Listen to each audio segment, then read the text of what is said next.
Bonsoir. À chaque fois, ça me fait rire. C'était mon vieux rêve. Être applaudi à peine en arrivant, comme si... C'est incroyable, hein. C'est pas ça. J'ai fait moi-même. Quand je termine un livre, je me mets debout, j'applaudis à tout rompre, et après, je vais pisser. Et j'avais lu ça quand on a demandé... Parce qu'il y a des fois dans la vie, il y a des moments quand Gabriel Garcia Marquez avait terminé 600 ans de solitude, excusez du peu, on lui a dit quand même... C'est quand même un moment dans l'histoire de la littérature contemporaine. Qu'est-ce qui s'est passé? Il a dit, je suis allé pisser après. Oui, c'est le corps qui doit parler. On peut pas. Le cerveau a parlé pendant longtemps, les émotions, le cœur, voilà. Là, c'est plus bas. Bon. Alors, mon ami, Simon Diamy, et comme on dit au Québec, et moi avec.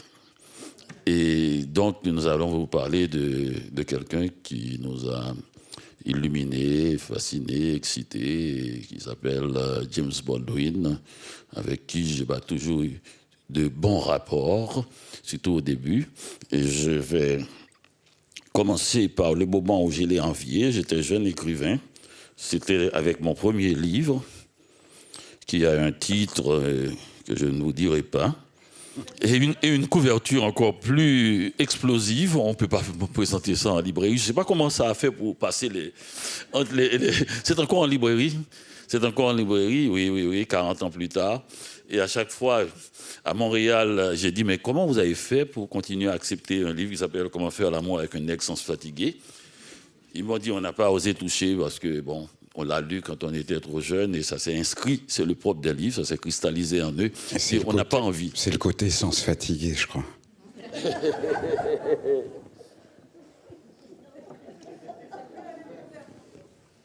Vous dites? Ah, c'est plus la même couverture. J'avais trouvé que c'était un peu osé. Et quand ça t'est paru, mais comme c'était... C'est pire derrière. Et là, c'est fini par... Cachez vos filles, blanches-mères, les nègres sont en ville. Classe, hein? Les classes. Il a eu pom pom pom pom pom pom pom pom. Alors j'avais, oui, enfin j'ai écrit ce premier livre comme ça, La misère et la liberté, et il y a un chapitre, le premier, qui s'appelle Un jeune écrivain noir de Montréal vient d'envoyer James Baldwin se rhabiller. Alors c'est là, je suis avec Miss Littérature. Tous les personnages s'appellent des Miss Littérature, Miss Mystique, Miss Suicide, parce qu'il y en avait une qui voulait toujours se tuer. Chez moi, se jeter par la fenêtre. Miss Mystique, elle était toujours en train de lire des livres mystiques à l'époque, on avait toujours tout ça. Miss Littérature revient à la charge une demi-heure plus tard. Cool border. Ça alors, depuis quand les filles d'Outremont, quartier riche de Montréal, parlent-elles comme ça? Eh bien, disons depuis qu'elles fréquentent des nègres. C'est pas clair, il faut dire depuis qu'elle baise avec des nègres. Ah, tu es pauvre, nègre et génial, c'est bien ça. Toi, tu es juste riche, c'est bien ça. Pas juste riche, puisque je baise avec un nègre pauvre et génial. Et t'es pas trop esquinté pour une fille d'Outremont. Qu'est-ce que tu as contre les riches? Qu'est-ce que j'ai contre les riches? Eh bien, je crève de jalousie, je meurs d'envie. Je veux être riche et célèbre. Je te prends au sérieux, tu sais. C'est la seule chose sérieuse que j'ai dite depuis des lunes. Donc, tu veux devenir le meilleur écrivain nègre, c'est ça. Meilleur que Dick White. Meilleur que Chester Himes. Meilleur que Chester. Meilleur que James Baldwin. Oh, celui-là, c'est un os dur. Meilleur que Baldwin ou pas. Meilleur que Baldwin. Baldwin, joli nom, hein. Avec Paradis du Dragueur Nègre, un jeune écrivain noir de Montréal vient d'envoyer James Baldwin se rhabiller. La pluie a cessé depuis un bon moment. On étouffe ici. Quand on a dit une chose pareille, il faut sortir dehors, respirer. Meilleur que Baldwin. Je voulais juste écrire le livre, juste pour dire la phrase. Meilleur que James Baldwin. Alors simplement, j'ai pillé mon ami qui est à côté, parce qu'il a été le premier à écrire, dans notre époque, un livre sur Baldwin. Et ce livre sur Baldwin m'a aidé à faire un de ses livres qui s'appelle « Cette grenade dans la main du jeune nègre est-elle une âme ou un fruit ?» bon, qui est sur toute l'Amérique, dont un passage sur Baldwin que je vais vous lire, qui mettra la table pour notre conversation.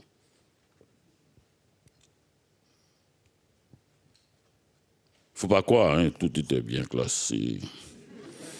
Bon, on s'en fout.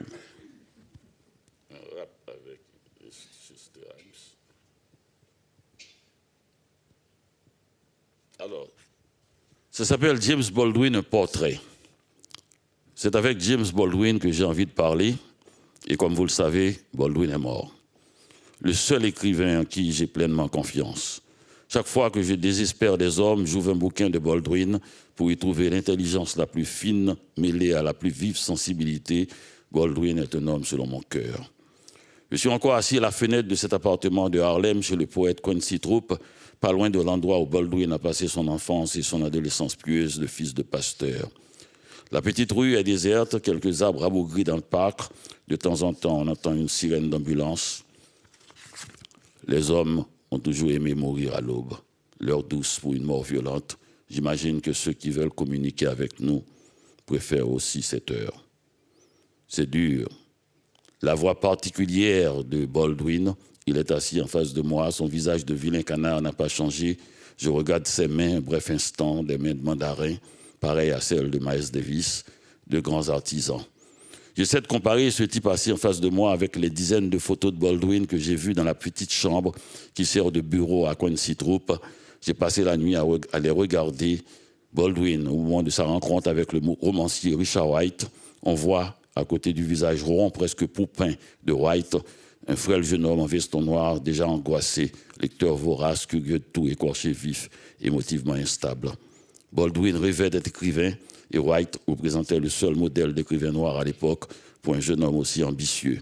Disons le seul qui pouvait intéresser véritablement ce curieux garçon au rio de filles chatouillées qui espérait faire entendre cette voix distinctive, le chant le plus pur.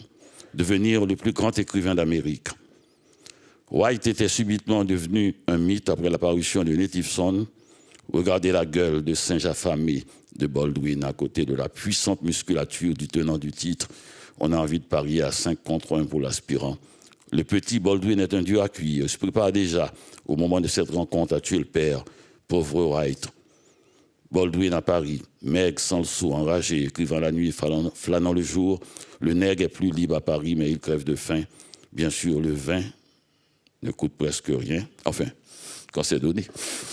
Et les cafés ne ferment jamais. Ils circulent de bar en bar, tapant les rares copains, raflant les pourboires laissés par les clients trop généreux. Baldwin en train d'écrire dans une chambre glaciale. Baldwin discutant avec Chester Himes au café de Flore. Baldwin regardant Camus de loin. Camus le pied noir. Baldwin le nègre. Baldwin prenant enfin son repas tout seul dans une chambre de bonne. Il n'y a de place que pour le lit et la machine à écrire. Les livres traînent un peu partout, sur le lit, sous le lit, sur la table, sous la table. C'est dans ce réduit qu'il se prépare à bombarder l'Amérique blanche. D'abord, un sévère avertissement, mais la prochaine fois, le feu. Baldwin, se promenant un après-midi sur les Champs-Élysées, il tombe sur la nouvelle. L'Amérique est en feu. Déjà, le visage terrible de ce jeune noir qui pénètre pour la première fois dans une école jusque-là réservée aux jeunes blancs, dans le sud des États-Unis. Cette dernière journée à Paris, Baldwin dans un autobus Greyhound roulant vers le sud profond. Baldwin en pleine conversation avec Martin Luther King. Baldwin dans un parking avec Medgar W. Evers. Baldwin avec Bayard Rustin, peu après l'attentat de Birmingham en 1963. Baldwin à la télévision après la sortie de son terrible et dévastateur essai La prochaine fois le feu, l'avertissement biblique.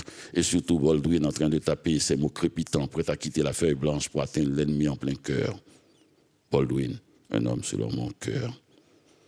Jimmy Baldwin, l'homme qui a voulu comprendre l'Amérique dans la fournaise des années 60, cet homme que les Noirs et les Blancs ont détesté à tour de rôle. Ce Baldwin qui a proposé une aube sereine et lucide face au crépuscule sanglant que les racistes de tous bords ont appelé, appellent et appelleront encore de tous leurs vœux. Baldwin, ce fils de prédicateur, qui a mis l'éloquence furieuse des prédicateurs noirs américains dans la balance pour tenter d'affronter la pire haine raciale, celle des petits blancs du sud des États-Unis d'Amérique. Baldwin qui entend bousculer le vieux Faulkner, entêté dans ses nostalgies perverses. Faulkner, le gentleman farmer, regrettant les longues rangées d'esclaves dans les champs de coton d'Alabama. Faulkner, rêvant encore aux négresses courbées devant les fleurs de coton. Baldwin, finalement désespéré, qui finit par annoncer une dernière fois le feu. Et le feu vint. Il y a une chose qui me fait sourire, c'est que le jeune auteur de Comment faire l'amour, etc., réagit ou agit exactement comme le jeune auteur de La prochaine fois le feu. Je me souviens que c'est grâce à Richard Wright que Baldwin a eu sa première bourse, etc. Et je me souviens que la première chose qu'ait faite Baldwin, c'est d'assassiner Richard Wright. Donc quand tu relisais Comment faire l'amour, etc., c'est amusant de voir que tu assassinais Baldwin. Donc c'est une question d'assassinat, de rite. Qui aime bien châtie bien. Oui, mais cet assassinat, il est physique. C'est-à-dire, c'était pas de l'assassinat, c'était du cannibalisme. C'est-à-dire, je me souviens que Robin Gary disait ce qui est terrible dans la chasse à l'éléphant, c'est que les gens tuent cet animal immense, une masse de viande sans la manger. Et que le cannibalisme était la dernière forme de tendresse. Et je n'assassine pas Baldwin, je le mange. Enfin, j'ai tenté, mais c'est difficile. C'est un os dur, je l'ai dit dans le livre. Et je le mange en espérant qu'il va me nourrir. Voilà. Est-ce que le problème des os durs, c'est qu'il faut les digérer? En plus, tu manges Baldwin, enfin, il était quand même imprégné de tabac, de whisky, d'amour et de haine, de Dieu et d'anti-Dieu. Je veux dire, c'est un médicament rude. Je comprends maintenant. Tu vois, ça fait un moment qu'on se connaît, je commence à comprendre 2 ou 3 choses. Très bien qu'on ait cette espèce de psychanalyse de groupe, là. Enfin, de groupe, toi et moi, les autres... alors, comme tu dis un moment, on a commencé, quand j'ai publié Comment faire l'amour, plutôt après quelques années, c'est paru en France. Et je crois que c'était chez J'ai lu, en même temps que ton livre paraissait, African et Gigolo. Alors on était 2, enfin, les nègres sont en ville, on était 2 à Paris, avec une attachée de presse très délurée, très gentille, et tout le monde qui nous esquivait. Et comment faire un article avec 2 livres, African Gigolo, et comment faire. Naturellement, tous les Noirs voulaient nous tuer. Ils disaient que c'est pas vrai. Donc, tout le monde voulait nous tuer. Certains disaient, je me souviens d'ailleurs, j'avais fait une interview à Radio-Canada au Québec, et j'avais dit que cette plaisanterie de Noirs, de sexualité hurlante et inépuisable, c'est un mensonge total et tout à fait. Et quand je suis sorti, il y avait un jeune homme qui avait entendu, c'était en direct, il m'a attendu dans le foie. Je suis sorti dehors, il m'a dit, le seul mensonge qui servait à quelque chose pour nous, tu viens de l'enlever. Ouais, c'est très drôle parce que c'est pas un jeune homme qui m'a pas attaqué, mais un peu agressé comme ça. Il dit, on t'a fait entrer dans des endroits, on voyait bien que t'étais bizarre, t'entrais, tu ressortais, etc. Et tout ça, c'est pour casser notre baraque. C'est-à-dire que tous nos trucs, là, tu les mets comme ça, il n'y a plus de secret. Et je pense aussi, quand ton personnage, Dieu merci, il a beaucoup vieilli, et il a mûri. Quand tu disais qu'il voulait être le plus grand écrivain noir, je me disais, mais ça, c'est pas la Ferrière, c'est le jeune type qui a écrit ça. Parce que pourquoi se limiter? Et donc, quand les gens disaient, vous êtes des traîtres, ils ne se rendaient pas compte que notre traîtrise allait au-delà de cette histoire qu'on appelle négritude. Nous sommes des traîtres universels. Tout à fait, tout à fait. Je crois que c'était ça le grand drame avec Baldwin. C'est-à-dire, moi j'ai dit dans ce livre, le plus grand écrivain noir d'Amérique, c'était parce que j'aimais le mot. Tu vois que c'est plus beau que le plus grand écrivain blanc. C'est pas parce que j'ai rien contre blanc, mais je trouve qu'il y a un vide là. Alors que noir, il y a une puissance, une densité qui était. Donc il fallait pas lire des questions de couleur ou de race, mais de mots. Donc, mais ce qui est intéressant dans ce que tu viens de dire, c'est exactement cela. Et le drame, c'est que Baldwin a commencé avec la chambre de Giovanni.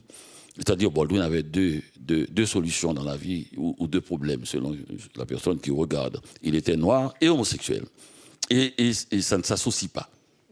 Les Noirs ne veulent pas savoir qu'il y a eu des Noirs homosexuels. Quelqu'un m'a dit, c'est incroyable, un chauffeur de taxi haïtien d'ailleurs, qui m'a vu sortir d'une boîte d'homosexuels à 3h du matin.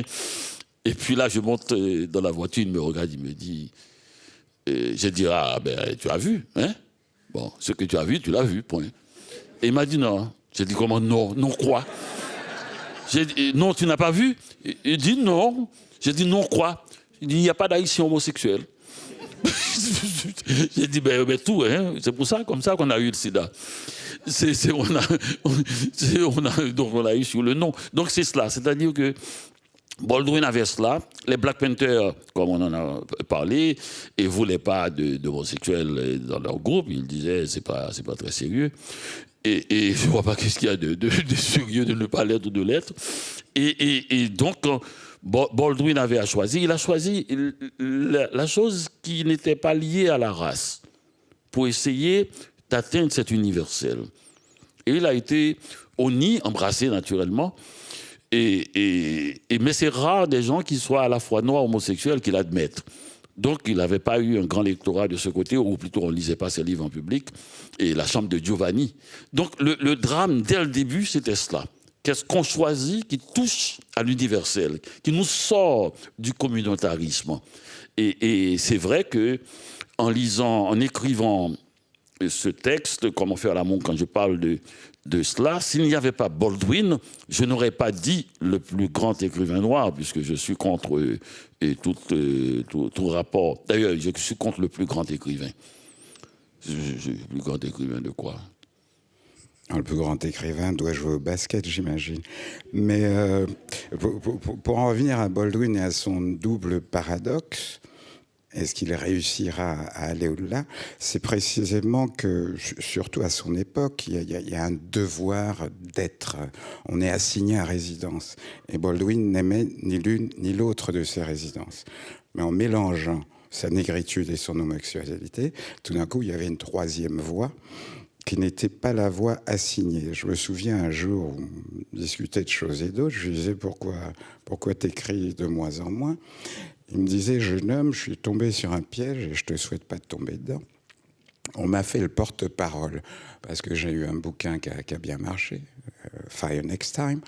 On m'a fait le porte-parole d'une communauté dont la moitié me déteste et dont je déteste la moitié. Mais je dois me débrouiller avec ça. Et les autres, voilà, je veux dire, en plus, il est dans une époque peut-être que nous qui sommes un peu plus jeunes, enfin surtout moi, il est dans une époque où quand même la question raciale, les questions de frontières, le color line dont parle Du Bois, sont très présentes et on oblige les gens à se déterminer. Et Baldwin justement dit, moi je ne veux pas me déterminer, je ne veux pas être ceci ou cela. Il n'empêche qu'il raconte une histoire qui est son histoire. Baldwin, c'est le roi de la littérature orale. Je veux dire, son université, c'était l'Église. C'était pasteur et prédicateur, donc. Et prédicateur. À 11 ans, il haranguait les foules. Et donc, c'est quelque chose d'essentiel dans la manière dont il écrit, dans la manière dont il pense aussi. Je pense que c'est un penseur oral qui passe à l'écriture comme une mécanique naturelle, mais qui refuse tout déterminisme, ce qui est révolutionnaire, ce que je trouve un peu tristounet là en ce moment. Là, il y a un Baldwin revival, et les post-machins le prennent, et les woke le prennent, et les trucs. Alors que le pauvre homme, il essayait d'échapper à tout cela, et on est en train de le récupérer pour des histoires bizarres. Mais bon, pour le récupérer vraiment, il faut le lire, et non lire 2 ou 3 livres qui sont... Mais en fait, l'affaire, c'est le style. Ouais. Et le style, quand on dit, c'est vrai que pour atteindre la liberté du style, il faut s'engouffrer dans le tunnel de notre âme noire et profonde. C'est-à-dire, il faut partir de ce qu'on sait. Et ce qu'on sait, c'est la scansion des pasteurs, c'est ces gens qui sont capables de promettre le feu. Et il l'a promis, et ça a marché. Et les autres, la prochaine fois, le feu. D'ailleurs, la plupart des titres de Baldwin viennent de la Bible. Et c'est capable de le faire. Et il m'a fait penser à... Je ne sais pas s'il y a des gens ici qui ont vu Amadeus. Il y a une scène où, comme Mozart allait tout le temps dans les bordels, le brave homme, hein, quelle époque. Et là... au retour, il était engueulé par sa belle-mère qui trouvait qu'il dépensait tout l'argent dans les bordels, et sa belle-mère l'engueulait. Et à un moment donné, sa belle-mère est arrivée à un son inédit dans l'oreille de Mozart. Regardez ça, regardez ce son. C'est ça, répète ça. Répète ça. C'est-à-dire qu'il n'entend que musique. Et d'après moi, Baldwin est style d'abord. Et c'est là qu'il va traversé toutes ces considérations pas matérielles, j'allais dire, d'époque, de mode, et qu'il a traversé. Il y a rien de plus intéressant et de plus, j'allais dire, on a l'impression d'atteindre, d'avoir réussi, qu'un écrivain secret, c'est-à-dire un écrivain public qui a une littérature secrète. Les gens croient. Je me souviens d'ailleurs, une de mes cousines m'avait dit, je prends un exemple que je connais puisque je participe dans cette vie depuis 71 ans avec l'homme que vous avez devant vous. Alors, une de mes cousines m'a dit, tu sais, ton livre, L'odeur du café, qui parle de notre enfance, le petit Gouave de la rue Lamar, il n'y a personne qui peut comprendre un tel livre. S'il n'est pas né à Petit Gouave, qu'il n'a pas été à la rue Lamar, dans cette maison où je suis ta cousine. Et je lui ai répondu, pas du tout. Tu es la seule personne qui ne comprend pas le livre. Parce que je ne parle pas de mon enfance et je ne parle pas de toi. Parce que, d'abord, parce que vous ne me lisez pas. J'écris pour mes lecteurs. Mes lecteurs, en ce moment, sont des Québécois. Ils ne connaissent pas cette enfance. Alors, pour que j'écrive, pour qu'ils puissent comprendre, il faut que je traduise cette enfance, traduis ces émotions, traduis cet univers et mentir pour que ça passe. Donc c'est la seule chance. C'est pour ça que les exilés sont souvent des écrivains, parce qu'ils ont la chance de mentir sans se faire reprendre. Et donc traduire en toute liberté. Toi, tu as vu des choses, les lieux, les noms et certaines choses dites de façon directe, et t'en suffit pour que tu retrouves cette enfance et dire il est des nôtres. Mais je ne suis pas des vôtres. J'ai été acheté par mes lecteurs. J'ai été acheté. Si vous voulez savoir pourquoi tel film raconte de telle manière donnée, eh bien regarde à la fin les producteurs. C'est eux qui ont donné l'argent. C'est eux, quand j'ai vu le film sur la peintre mexicaine et magnifique et Frida Kahlo, et j'ai dit mais c'est pas possible, c'est pas authentique, ça se fait pas, c'est pas comme ça. Eh bien, j'ai attendu et j'ai vu le nom, les producteurs, c'était des Américains, bon, c'était l'argent américain. Donc l'émotion, la profondeur de l'âme était achetée. Et ça ne veut pas dire que c'est mauvais, pas du tout. Et ça veut dire que je parle à d'autres personnes. Je ne vous parle pas. Et Baldwin, c'est exactement ça. Il y a un écrivain secret et qui continue sa route et qui imagine que quelqu'un va prendre son livre à l'autre bout du monde sans savoir qu'un certain James Baldwin, né aux États-Unis, noir et en subi le racisme, sans connaître aucunement ces choses-là, il va lire et il va croire que les gens ont été peints en blanc ou en noir ou en rouge et sur ce continent-là. Et que ce n'est qu'un petit détail.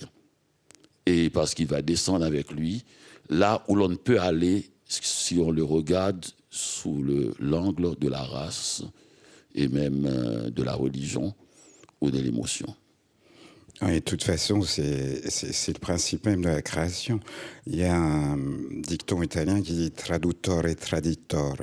Et je crois que tout écrivain traduit. Et tout écrivain traduit et trahit. Il traduit dans le sens qu'il veut.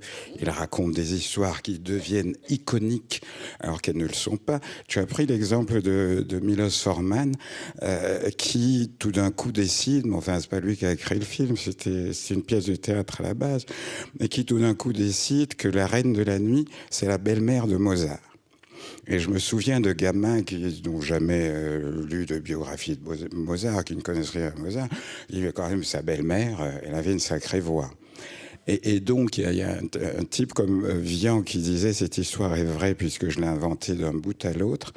Et c'est ça qui est intéressant dans toute écriture, c'est le malentendu fondamental qu'elle suscite dès le départ.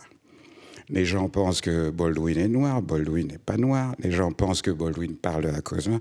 Non, Baldwin disait d'ailleurs de lui-même « I'm a maverick ». C'est-à-dire que j'ai de place nulle part. C'est-à-dire c'est un traître professionnel. Et le roman, je parle de l'ensemble de son œuvre, qu'il raconte ne concerne que lui. Et le propre de cette trahison, j'aime bien cette histoire d'exil que tu as mentionné tout à l'heure, c'est que tout auteur est un exilé. Et donc, il y en a qui choisissent l'exil, comme Camus, là, avec son exil et le royaume, mais il y en a d'autres qui le vivent et qui le négocient. C'est-à-dire que l'exil est une négociation très riche. C'est ça qui permet l'anthropophage, par exemple. C'est-à-dire que tu arrives quelque part, tu te fais des idées. Je me souviens de Baldwin à Paris, comme ça, qui se faisait des idées sur la France. C'est juste après-guerre. N'oubliez que tous les résistants français avaient été pour la plupart des collabos. Enfin, qu'importe. Ensuite, on est tous résistants. Et Baldwin se balade avec son premier livre, Go Tell It on the Mountain, qui vient d'être traduit. Et il est arrêté par des flics. Ils disent, toi, là, qu'est-ce que tu fais? Poète, vos papiers. Enfin, ils ne savent pas que c'est un poète. Et Baldwin dit, je suis un écrivain. Il fait, ouais, je sais, enfin, je peux pas imiter un gendarme de l'époque, excusez-moi. Et donc Baldwin leur sort son livre. Je dis, ah, vous êtes vraiment un écrivain. Et Baldwin dira après, un pays qui respectait les écrivains, c'était quand même quelque chose. Et effectivement, je ne suis pas certain que Donald respecte la littérature, mais c'est aussi, encore une fois, comment on se fabrique un roman. Ensuite, il est revenu de la France, liberté, égalité, fraternité. Mais on le prenait pour un Algérien. Il disait, si j'avais pas sorti mon truc, on m'aurait tabassé, j'aurais pu finir à Seine. Et donc, ça permet comme ça d'échapper au déterminisme. Et Baldwin a la chance, entre guillemets, d'être coincé d'emblée. Il peut pas mentir, donc il doit choisir son mensonge. Il peut pas dire qu'il est right, il peut pas dire ceci, il peut pas écrire Black Boy. Donc il doit trouver une langue qui lui soit propre. Et comme c'est un raconteur, comme c'est quelqu'un qui pense dans les mots, tu parlais de son style. C'est le style du bluesman, le type qui au coin du feu va vous embarquer et va vous faire croire l'incroyable. Mais que contrairement à ce qu'on pense, il ne vous parle pas d'une race, il vous parle d'une seule race. Cette race s'appelle James Baldwin, et qui est beaucoup plus complexe que le petit nègre de Harlem. Baldwin, c'est des couches et des couches. C'est pour ça qu'il n'a pas encore fini de digérer l'osture. Non, mais c'est des détails. Vous savez, quand on écrit comme si c'était un professeur, et quand j'écris un livre, et c'est une accumulation de jours et des fois des mois, d'années.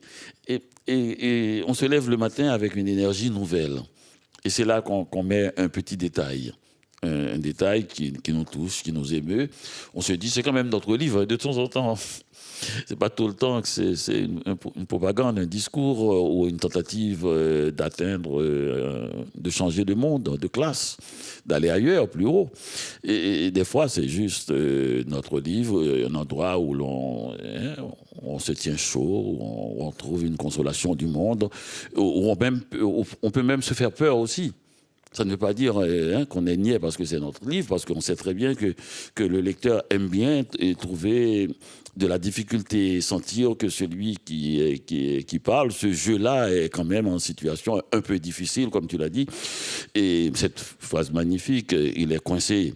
Et quelle chance. Et c'est ça, c'est ça.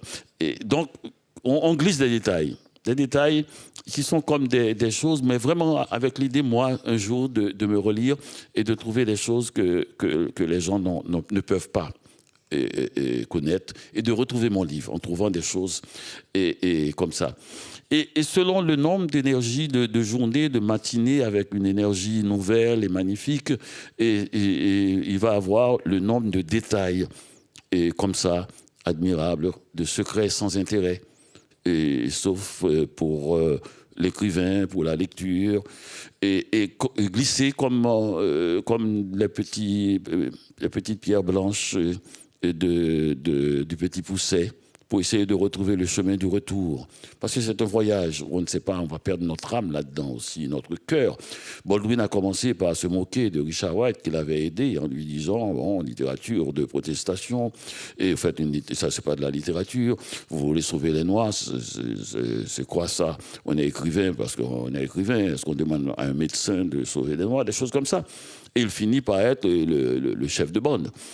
Et parce que, précisément, tu as parlé de choses iconiques. Parce que, brusquement, le nombre de détails secrets avait baissé le volume dans ses livres. Et le volume de choses qui pourraient atteindre le public avec un niveau poétique qui est celui de Baldwin, malgré tout, mais quand même qui reste quelque chose qui ne prend pas la direction vers lui, mais qui prend la direction vers l'autre qu'il ne voit pas, avait augmenté. Et c'est comme ça que le mégaphone, on devient un mégaphone. Et un mégaphone est fait pour répéter, se répéter. Il n'y a rien de plus triste qu'un mégaphone éraillé. Oui, parce que le mégaphone devient aphone. À force de crier dans la nuit, Nobody knows my name, everybody's protest novel, ça c'est Dick Wright. Et c'est ce piège-là, ce piège pour quelqu'un qui a voulu être libre tout le temps. Je ferai une référence, nous sommes tous d'accord qu'il est mort, le père, mais le fils qui devient un otage de quelque chose qui le dépasse. Je veux dire, Baldwin a une espèce de destin christique, c'est-à-dire qu'il sort de sa liberté pour entrer dans le mégaphone et c'est pas vraiment son truc. Et ce que j'aime bien dans ce que tu racontes, d'une part de ta cousine, que je ne connais pas mais je l'imagine très bien, c'est-à-dire que cette espèce d'hypertrophie du moi qu'ont les lecteurs qui n'en sont pas, qui connaissent l'auteur et qui croient dans chaque détail trouver une part d'eux-mêmes, une part de l'histoire communale, le roman familial, alors qu'ils ne sont absolument pas, comme tu l'as dit, concernés, ça ne les concerne pas, et que ce petit détail, ce petit secret est probablement ce qui va permettre aux Mexicains de comprendre Baldwin mieux que le type de Harlem. Parce que le Mexicain n'a pas l'arrogance de dire « c'est mon type ». Et le problème du mégaphone, c'est qu'il y a tellement de gens qui ont dit « c'est mon type » qu'à un moment, on a commencé à se dire, tout en étant très lucide là-dessus, et peut-être que je vais faire comme si j'étais leur type, sans y avoir jamais cru. Le mot, tu l'as dit, très lucide, on sait, mais... Et tu l'as dit, très lucide. Et c'est ça qui est terrible. C'est cette lucidité qui n'a pas quitté et ça peut finir en amertume. Et cette lucidité, c'est qu'on sait comment ce jeu. L'une des choses les plus dramatiques dans la vie de tout individu, c'est le jour où on découvre qu'on n'est pas seul dans le monde et que le monde ne nous attend pas, n'attend rien de nous, quel que soit notre niveau. Roi, prince, pauvre, mendiant. Et c'est là maintenant que la responsabilité arrive par rapport à soi-même et qu'on dit qu'est-ce qu'on fait? La petite pierre, le petit détail qu'on met juste comme une bouteille qu'on jette à la mer et qu'un Mexicain va attraper. Et là, ce qui nous reste, c'est d'entrer dans la trame du récit du monde à ce moment-là. C'est ce petit détail, le nombre, l'accumulation de ces petits détails. Finalement, je me souviens que quelqu'un m'avait agressé. Et en me disant, vous avez signé une pétition. Et j'avais dit, oui, c'est vrai, j'ai signé, mais vous savez, personne ne signe à 100% une pétition. J'ai signé à 70%, mais je n'ai pas écrit à côté de mon nom 70%. Parce que personne, même la personne qui a écrit la pétition, il a mis quelque chose qui intéresse d'autres gens que lui pour que tout le monde puisse signer. Une pétition, c'est un consensus, c'est un truc arrangé. Donc, j'ai pas tout signé. Et c'est ça la bataille. Et combien on descend à 60%, à 50%? À combien on descend et combien qui reste? Est-ce qu'à 30% qu'on signe? Et maintenant, quel est le poids de cette réalité dans le monde qui fait qu'on accepte de signer à 30%? Nous vivons dans un monde très, très risqué, très dangereux. Quand je dis ça, je parle de la nuit des temps, pas de monde d'aujourd'hui seulement. Et combien on est prêt à prendre sur soi et à négocier 30%? Est-ce que ce monde où nous vivons, c'est un monde de 45-50% ou c'est un monde où on peut descendre jusqu'à 30% pour signer? Donc, on est tout le temps en train de faire des gestes comme ça. Mais il y a aussi, dans le cas d'un écrivain comme Baldwin, la question que j'avais posée, qui sont nos lecteurs? Et c'est ça. Le lecteur, c'est nos producteurs. C'est-à-dire que si je suis en France, sans le savoir, vous savez, au Québec, chez moi, on dit fin de semaine. En Haïti, on ne dit rien. Parce qu'il n'y a pas de travail, donc il n'y a pas de fin de semaine. La semaine ne finit pas. Et comme on dit, certains endroits, on ne perd pas mois, d'autres par semaine, d'autres par jour, d'autres par heure. En Haïti, c'est parfois. Donc, on ne dit pas. Avec S ou sans S? C'est ça, avec S ou sans S. Oui, oui. Surtout que l'église, la grande église protestante en Haïti s'appelle Par la foi. Donc, quand je suis en France, je dis week-end. Quand je suis au Québec, je dis fin de semaine. Et on est tout le temps en train de négocier pour avoir la paix. Parce que si je dis week-end au Québec, on me tue. Hein. Si je dis fin de semaine, les académiciens, mes confrères se retournent vers moi pour trouver qu'est-ce que c'est que cette traduction littérale de week-end, qui est le bon mot français, puisque un mot qu'on a attrapé de haute lutte et de la fière Albion. Et donc, on est... Voilà, perfide, pas fier. Fier, c'est pour lui-même. Et donc, ça veut dire qu'on est tout le temps le langage, on est tout le temps en train de négocier. Écrire un livre, quand même, on ne sort pas de cette histoire-là, et on n'oublie pas non plus nos lecteurs, on ne peut pas les oublier. Il faut faire semblant qu'ils n'existent pas, mais on ne peut pas. Bon, j'ai rencontré deux lectrices françaises à Lisbonne. Depuis l'invention des clubs littéraires, et puis aussi des écrivains qui vont dans les écoles et des salons du livre, on a appris à côtoyer les écrivains, et à leur poser des questions et à leur demander des comptes. Et je ne sais pas si c'est une bonne chose pour la littérature, parce qu'il y a à peine 90 ans, c'était, et je me souviens d'avoir lu l'auteur du Thomas, c'est pas Thomas Mann, l'autre grand écrivain allemand, qui... Bernard. Non, Thomas Bernhard est autrichien. Non, c'est autrichien. Il a écrit le Loup des steppes. Ça. Hermann Hesse a raconté qu'il devait faire une conférence dans une ville à côté de sa ville. Ça a pris 3 ans de négociation. Parce qu'il ne voulait pas se déplacer, c'est pas possible. À chaque fois, il écrit une lettre. Donc, maintenant, dimanche, je vais à Martinique, ensuite, je vais à Montréal, ensuite à New York. Ensuite. Donc, nous bougeons très vite. Nous passons beaucoup de temps à parler de nos livres. Nous passons beaucoup de temps à rencontrer plein de gens. Nous passons beaucoup de temps à séduire, à être séduits. Et nous passons beaucoup de temps hors du champ du secret de la littérature. Donc c'est le point principal. À combien de détails secrets on fait un livre maintenant? Et du temps de Thomas et de Hermann Hesse, et du temps de Hermann Hesse, qui prend 3 ans avant d'aller dans la ville d'à côté pour faire une conférence, il faut dire volumineuse correspondance. Et pour expliquer, il a publié. Donc, du temps, le secret était assez palpable. C'était le contraire. Comment il va sortir de son être et pour essayer quand même de toucher. Alors, ces 2 lectrices françaises rencontrées à Lisbonne, l'une m'a dit, et l'autre n'était pas d'accord avec, parce qu'il y a toujours une admiratrice. Et l'une m'a dit, monsieur, votre livre, L'énigme du retour, j'ai aimé, mais le début, c'était très dur, les 50 premières pages. Par exemple, quand vous dites, j'ai dit, madame, écoutez, je ne vous parle pas de mes problèmes d'écriture, ne me parlez pas de vos problèmes de lecture. Non, il y a quand même une mise au point que je voudrais faire, parce que j'en ai un peu marre des libertés colonialistes. Hermann Hesse était suisse, Palm. Donc, ça suffit, cette espèce d'accaparation, d'appropriation comme ça des choses. Mais c'est vrai que la négociation permanente est une chose assez compliquée. Toi qui es un immortel, tu auras peut-être le temps de résoudre l'affaire. Mais pour nous autres mortels, c'est plus compliqué. Parce que, effectivement, nous sommes dans une société aujourd'hui où chacun est écrivain, chacun est critique, il y a les réseaux sociaux, les machins, les choses. Alors, comment est-ce qu'on reste proche de cette ligne de traîtrise? Comment est-ce qu'on reste un traître, on ne devient pas un collaborateur?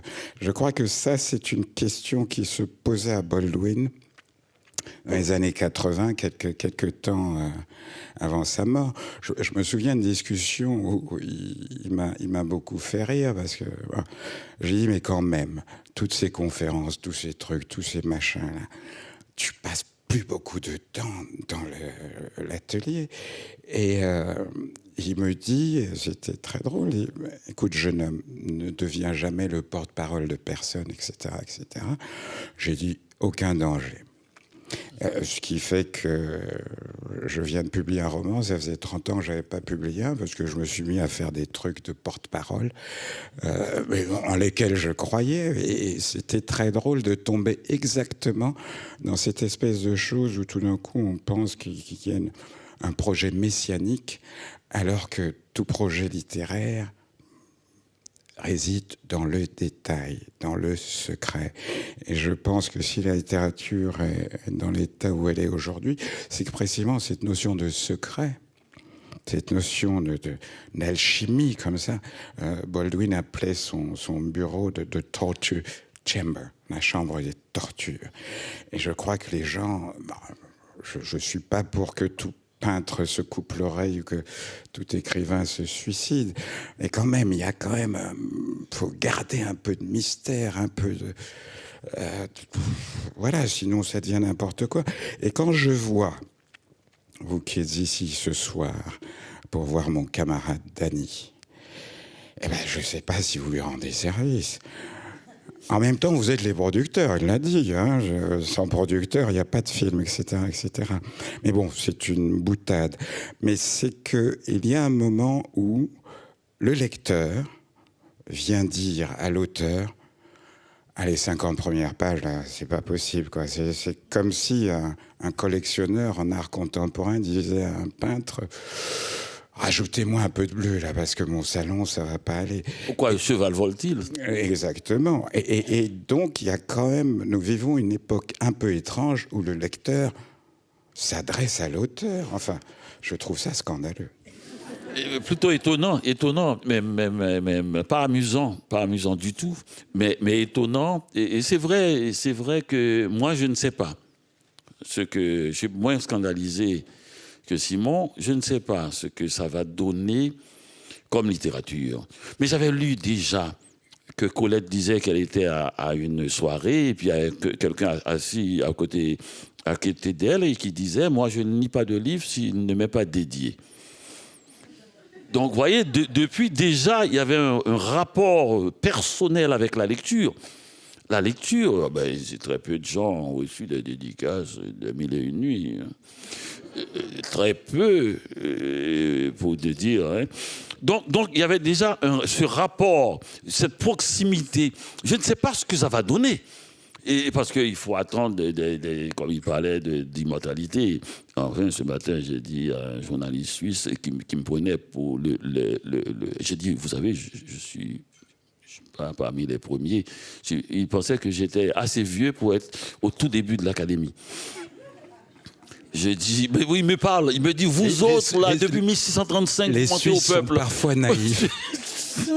Oui, je sais pas. J'ai dit, bah oui, il mentait. Ouais, tu vois, puis je suis même pas d'ici. Hein. Je suis passé devant le pont des Arts, j'ai vu qu'il y avait de la lumière. Hein. Sinon, je serais rentré à Port-au-Prince. Hein. Bon, je sais pas. Donc, ça veut dire que on parlait de ce côté coincé que tu avais dit. Je suis pris au piège, je suis coincé dans une allée noire avec un cul-de-sac. Et quelle chance! Quelle chance, parce que je ne dois rien à personne puisque j'ai été coincé. Mais quelle chance, je suis homosexuel et noir. L'un des plus beaux textes sur l'homosexualité a été écrit par Baldwin dans Nobody Knows My Name, mais personne ne sait mon nom. C'est un tout jeune homme. C'est peut-être son deuxième livre ou son troisième. Son troisième est très proche. C'est-à-dire un matin, les gens se réveillent aux États-Unis, les intellectuels, et puis ils se disent, ben, c'est qui ce type, James Baldwin, qui ose penser. Il pouvait être un romancier, un poète, un sportif, un musicien, enfin quelqu'un de l'émotion.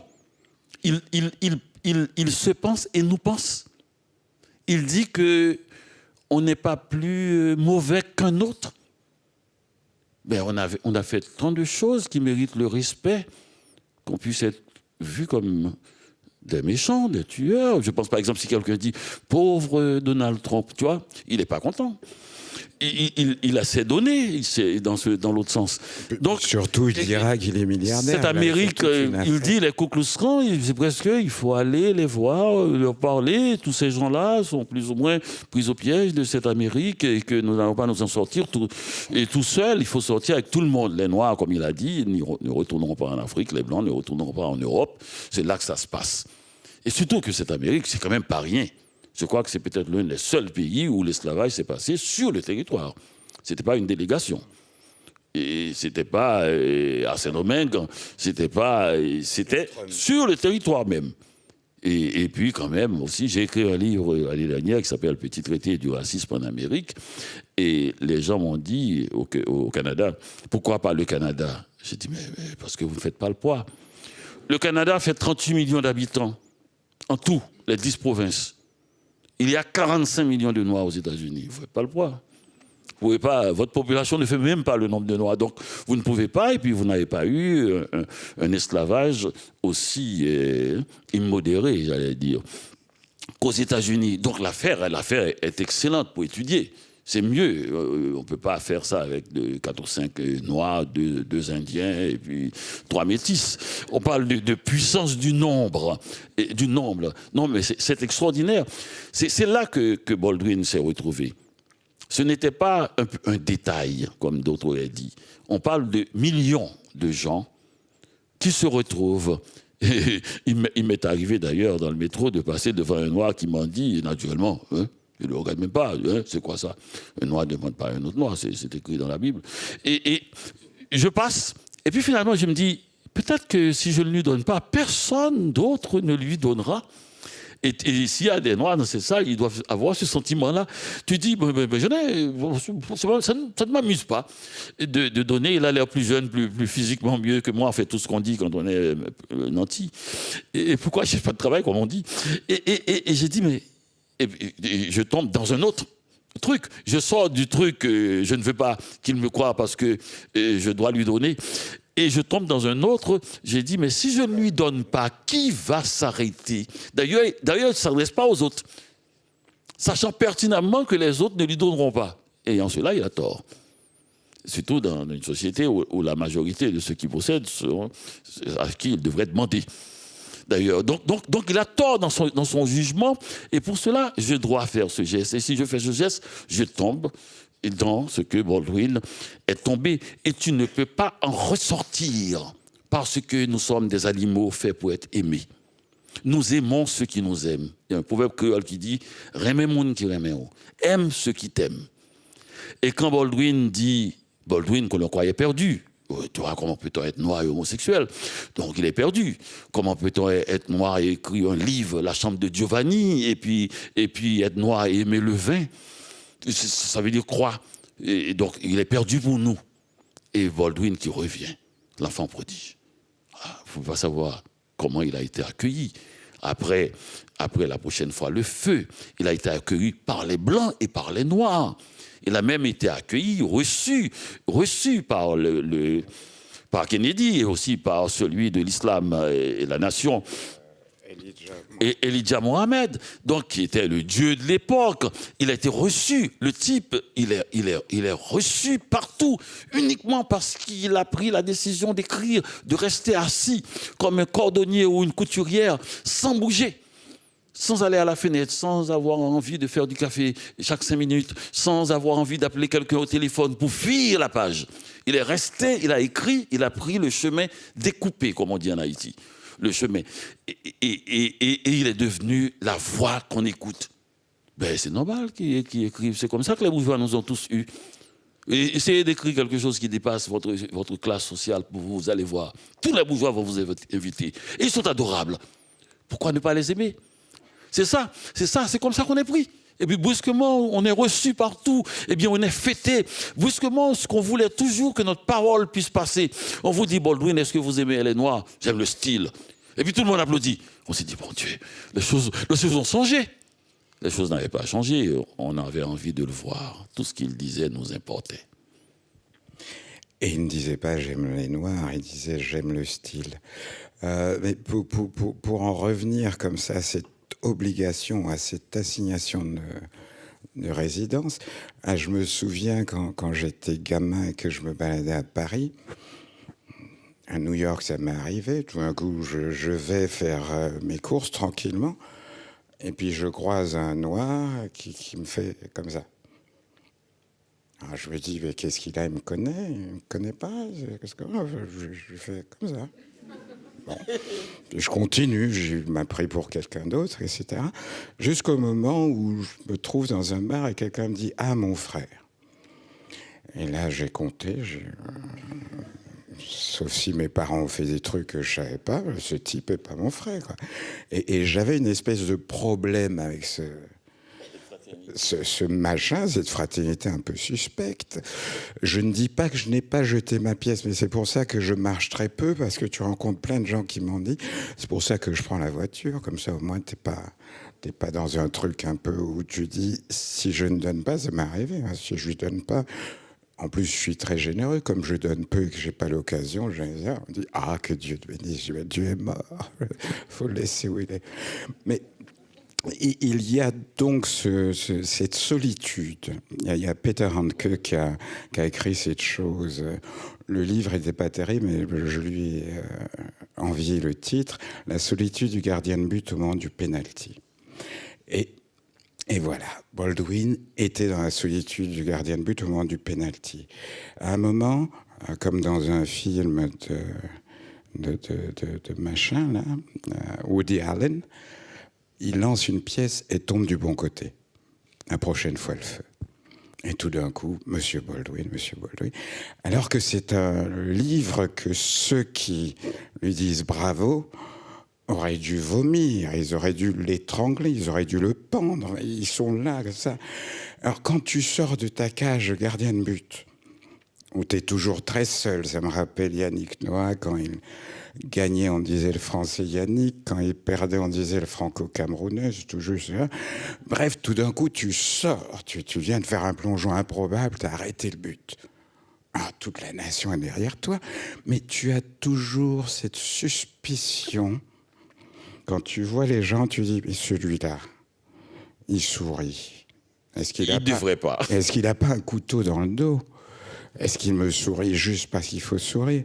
Et c'est très compliqué de sortir du coin secret, le secret. J'aime bien quand tu parles de secret, et aller dans le coin public où tout le monde pense qu'il te connaît. Mais ce qui est intéressant, oui, bien sûr, et cette situation, c'est que quelqu'un a dit que la guerre commence quand les ambassadeurs commencent à croire dans ce qu'ils disent. Et les ambassadeurs sont au courant. Le gouvernement leur a dit, voici ce qui est et voici ce qu'il faut dire. Et quand on commence à croire dans la deuxième partie, alors qu'on vous a dit ce qui est, et c'est la guerre commence. Et la littérature est perdue aussi quand on croit aux applaudissements, pas aux conversations profondes, calmes, face à face. Mais quand on croit aux applaudissements de ceux qui devraient nous détester, et si on se rappelle ce qu'on avait mis dans le livre qui suscitait cela, Baldwin a commencé, il avait enragé tout le monde, des deux côtés, et à un moment donné, tout le monde ne peut pas t'aimer quand il s'oppose. Il doit y avoir un problème. Il doit y avoir un problème. Et quand tout le monde t'aime, c'est-à-dire ceux qui s'opposent, il y a un problème. Le problème, c'est qu'ils trouvent, c'est vous, c'est-à-dire vous avez mis à l'intérieur de votre livre des choses qui devraient plaire à celui-ci et à celui-là. Parce que la passion de plaire, c'est une passion juste. C'est mieux que de se faire tuer. Mais c'est une passion aussi qui coûte extrêmement cher. Parce qu'à un moment donné, comme tu dis, on se met à se méfier de tout. On rentre, il y a un personnage dans un roman haïtien, et l'année prochaine, je vais citer uniquement des romans haïtiens inconnus. Je trouve qu'on parle trop de choses que les gens connaissent. Tout le monde devrait parler de choses que les gens ne connaissent pas. Non, ou que les gens croient connaître. Oui, oui, absolument. Et oui, il n'y a rien de plus inconnu que quelqu'un qu'on connaît, que tout le monde connaît. Il suffit d'aller dans les détails secrets. Absolument. Eh bien, cet écrivain, il s'appelle Justin Lérisson. Et c'est de l'art oral aussi, de l'oraliture. Et il a écrit un personnage qui était devenu tellement soupçonneux parce qu'il a été arrêté. Il avait fait une commande de planches de bois et de clous. Naturellement, le gouvernement a traduit les clous, c'est des balles, et les planches, des fusils. Il a fait près de 6 mois de prison. Et depuis lors, si on le salue dans la rue, bonjour monsieur, et il rentre chez lui, il dit, qu'est-ce que ça veut dire ce bonjour? Il a été pétéradant dans la première syllabe. Bonjour. Tu vois, il a traîné à la fin. C'est parce qu'il était épuisé. Il ment, quoi. Il ment.